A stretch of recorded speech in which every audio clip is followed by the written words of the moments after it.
নমস্কার বন্ধুরা, আমার চ্যানেলেই আপনাদেরকে স্বাগত। আজ আমি আপনাদেরকে দেখাবো মাছ পোস্ত রেসিপি।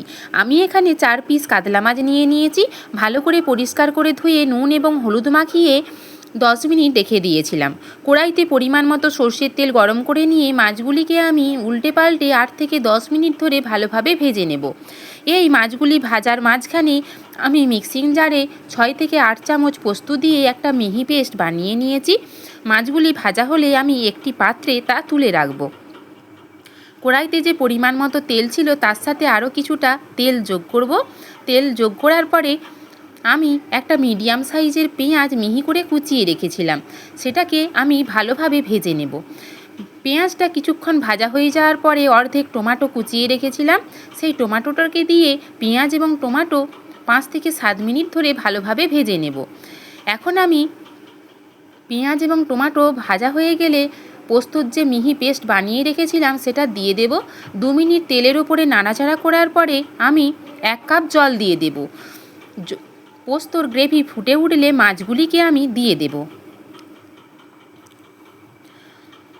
আপনারা আমার এই রেসিপি ফলো করে বাড়িতে অবশ্যই একবার এই গরমে দুপুরবেলা গরম ভাতের সাথে মাছ পোস্ত বানিয়ে খাবেন। যদি ভালো লাগে লাইক কমেন্ট শেয়ার করার অনুরোধ জানালাম।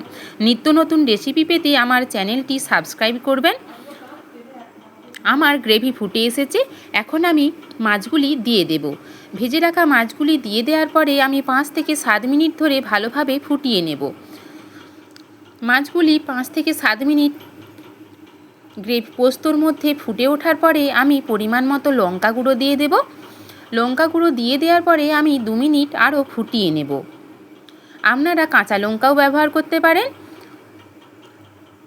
2 মিনিট ফুটিয়ে নিলেই আমার মাছ পোস্ত একদম তৈরি। আমার রেসিপি দেখার জন্য আপনাদের সকলকে অসংখ্য ধন্যবাদ এবং অবিরাম ভালোবাসা। এখন আমার মাছ পোস্ত একদম তৈরি, একটি প্লেটে আমি তা সার্ভ করব।